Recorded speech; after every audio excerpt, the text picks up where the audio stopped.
Halo, apa kabar? Assalamualaikum warahmatullahi wabarakatuh. Senang sekali saya Rusman Arif bisa kembali menjumpai Anda semua. Rapat paripurna DPR RI yang dipimpin oleh Ketua DPR Puan Maharani memutuskan Majelis Kehormatan Mahkamah Konstitusi atau MK-MK tidak punya kewenangan menangani laporan pelanggaran terhadap Hakim MK Adis Kadir. Karena itu, rapat paripurna DPR memutuskan Majelis Kehormatan Mahkamah Konstitusi tidak boleh melanjutkan pemeriksaan kasus tersebut. Keputusan itu diambil hanya sehari setelah sebelumnya Komisi 3 DPR RI membombardir Ketua Majelis Kehormatan Mahkamah Konstitusi eh, Profesor Gede Palguna dalam rapat dengar pendapat hari Rabu tanggal 18 Februari 2026. Para anggota DPR mempersoalkan kewenangan Majelis Kehormatan Mahkamah Konstitusi yang menangani kasus Adis Kadir.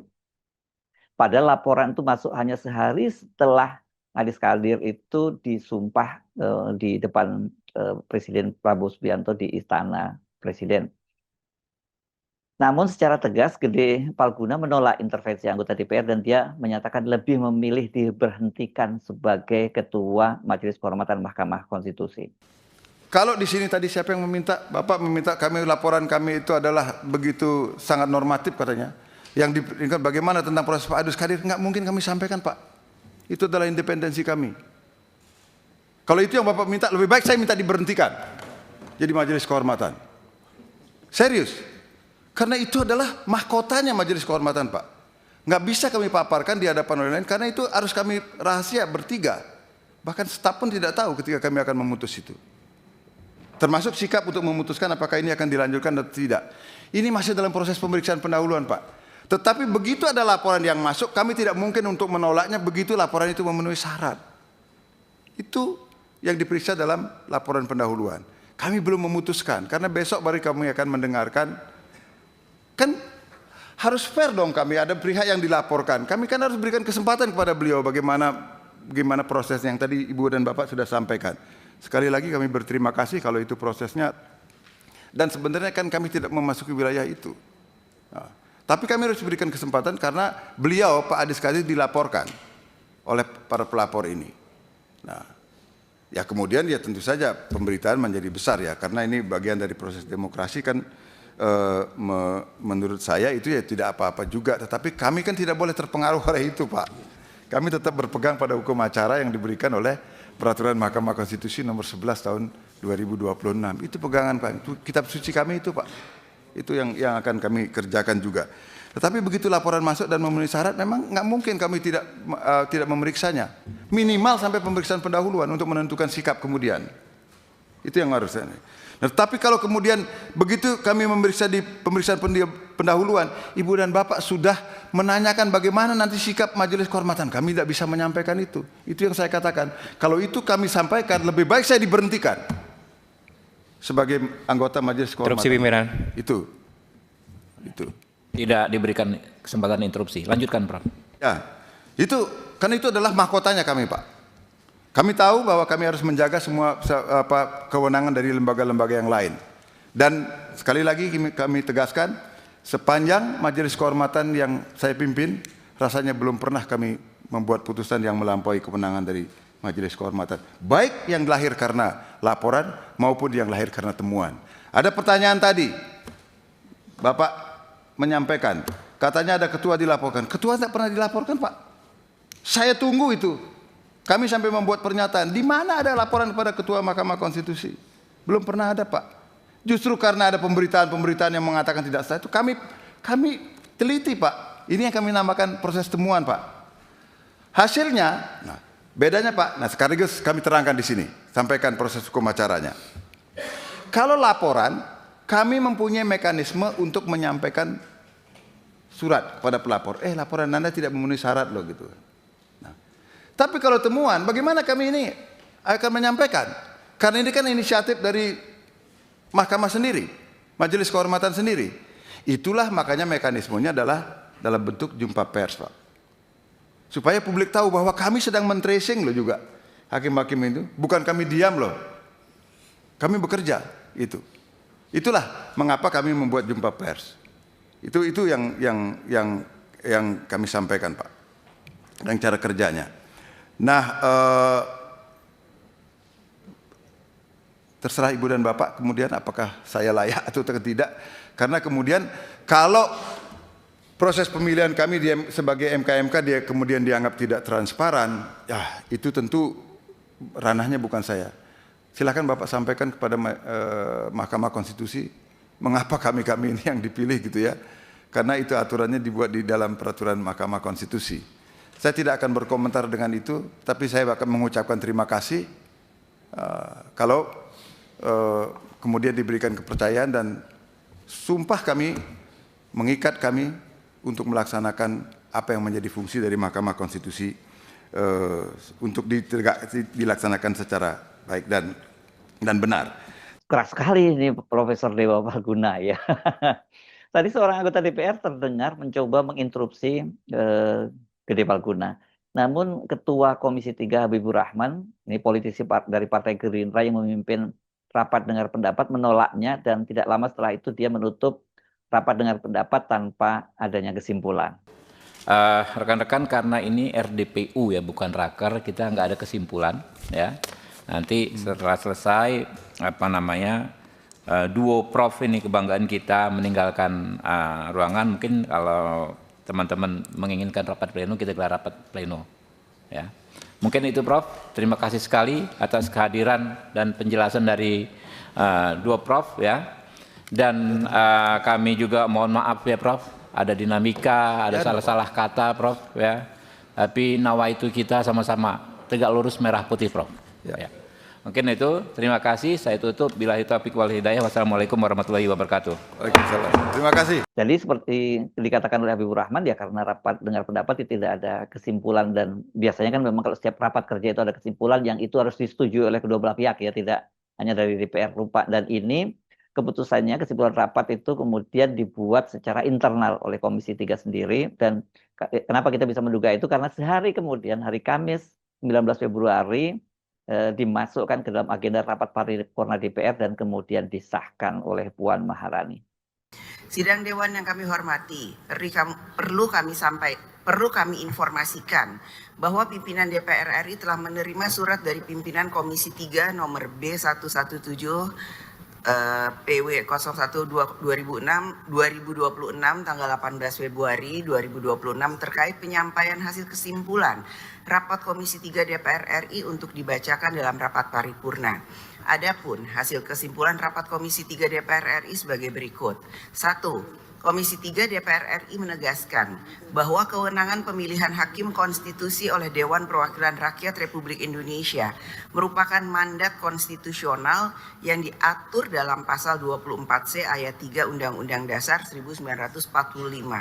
Oleh karena itu, Majelis Kehormatan Mahkamah Konstitusi tidak memiliki kewenangan untuk menindaklanjuti laporan terkait proses mekanisme pemilihan hakim konstitusi oleh seluruh lembaga pengusul termasuk yang dilakukan oleh Dewan Perwakilan Rakyat Republik Indonesia atas nama Profesor Dr. Insinyur Adis Kadir SHM Hum. 2. Komisi 3 DPR RI meminta Majelis Kehormatan Mahkamah Konstitusi agar tetap konsisten dalam melaksanakan kewenangannya sebagaimana diatur dalam pasal 27A Undang-Undang Nomor 7 Tahun 2020 tentang Mahkamah Konstitusi yang membatasi tugas Majelis Kehormatan Mahkamah Konstitusi hanya pada penegakan kode etik dan perilaku hakim konstitusi yang sedang menjabat.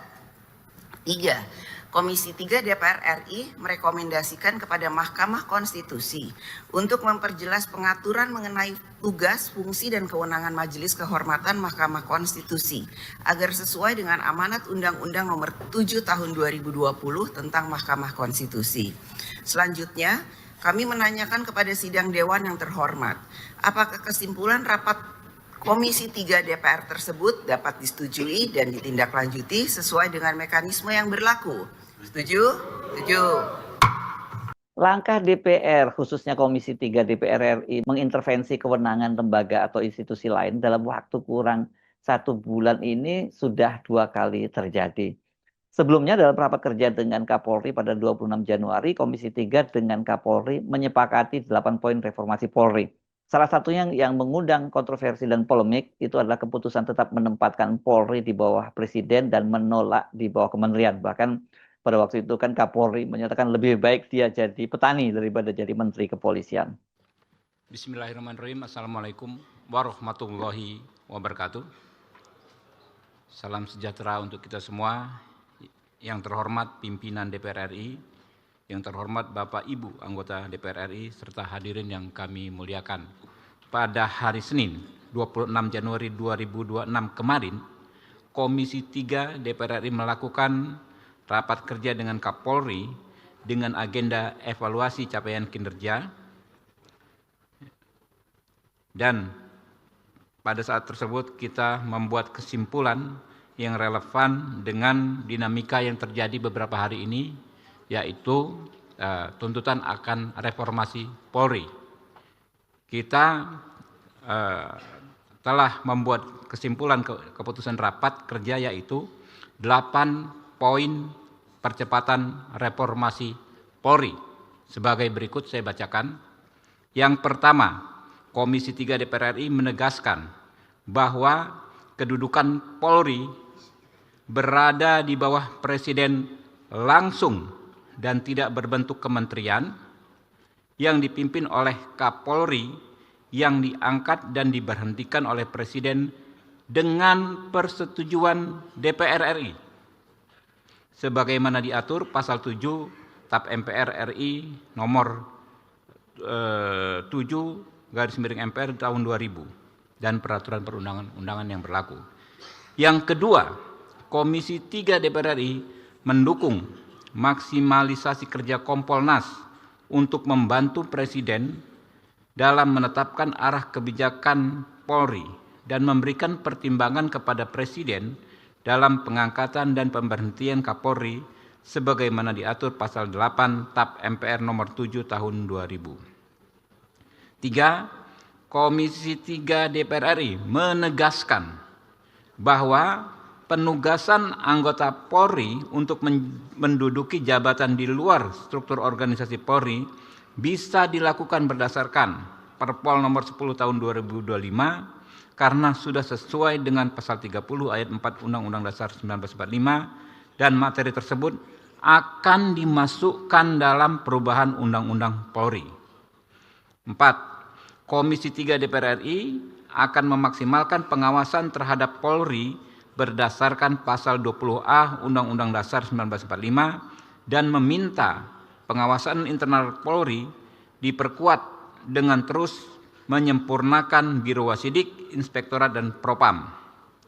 5. Komisi 3 DPR RI menegaskan bahwa perencanaan dan penyusunan anggaran Polri yang saat ini dilaksanakan dengan prinsip berbasis akar rumput atau bottom up, yaitu diawali dari usulan kebutuhan dari masing-masing satker jajaran Polri yang disesuaikan dengan pagu anggaran dari Kementerian Keuangan, mulai dari pagu indikatif, pagu anggaran, dan alokasi anggaran sampai menjadi DIPA Polri dengan mempedomani mekanisme penyusunan anggaran yang diatur dalam PMK nomor 62 tahun 2023 dan PMK nomor 107 tahun 2024 sudah sangat sesuai dengan semangat reformasi Polri dan harus dipertahankan.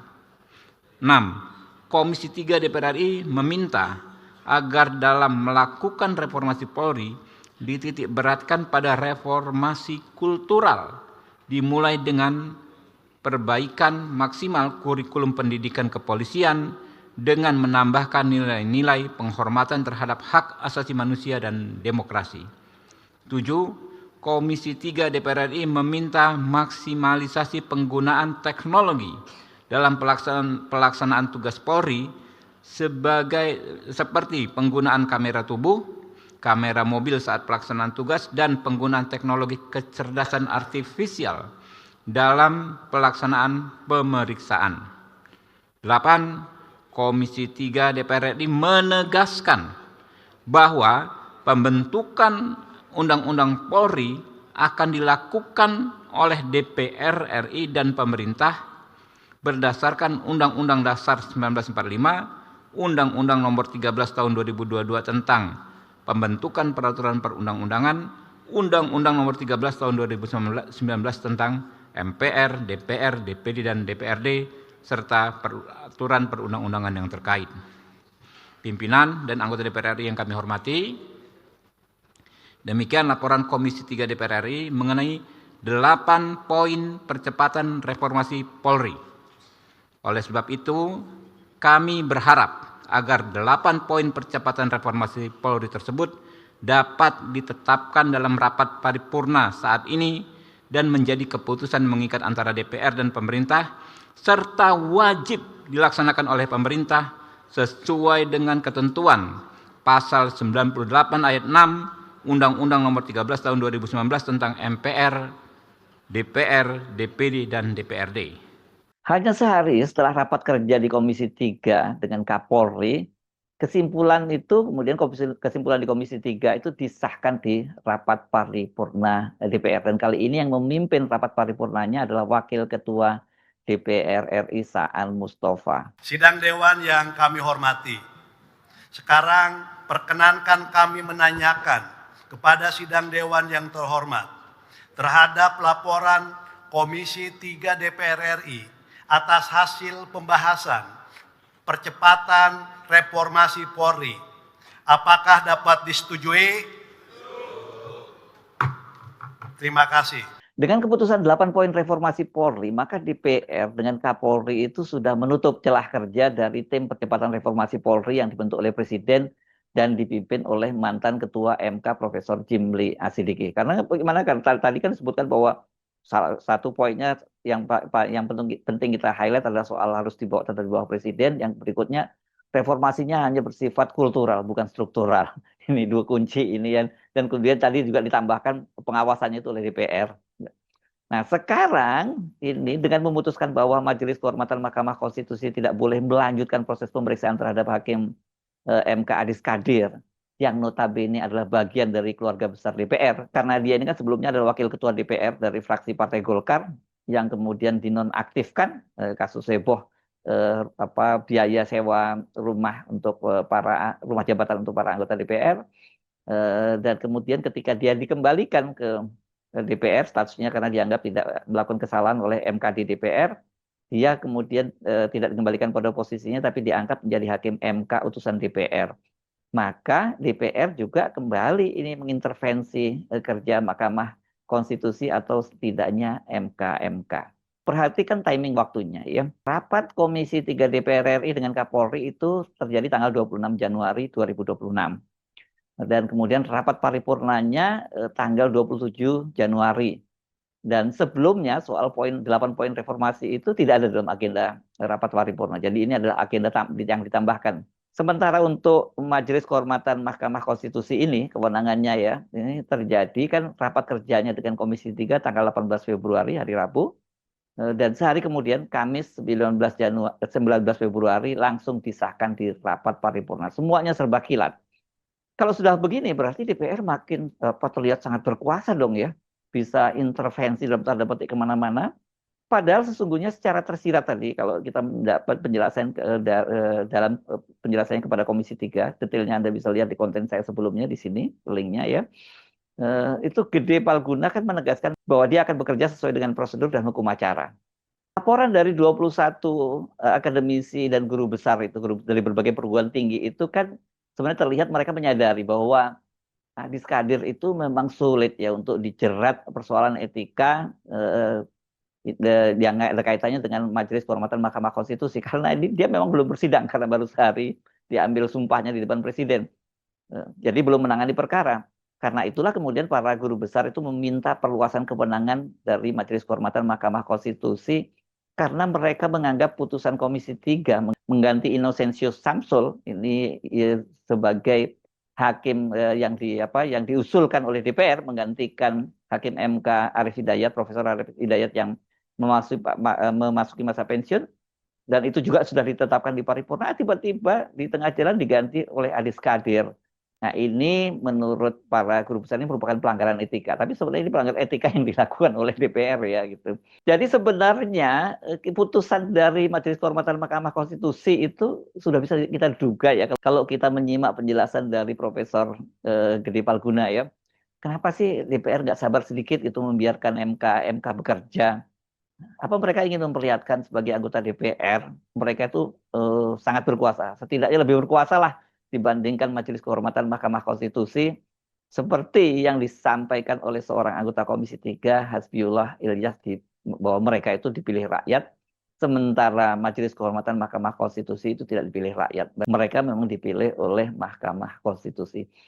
Saya Subhan Arif, sampai jumpa lagi. Wassalamualaikum warahmatullahi wabarakatuh.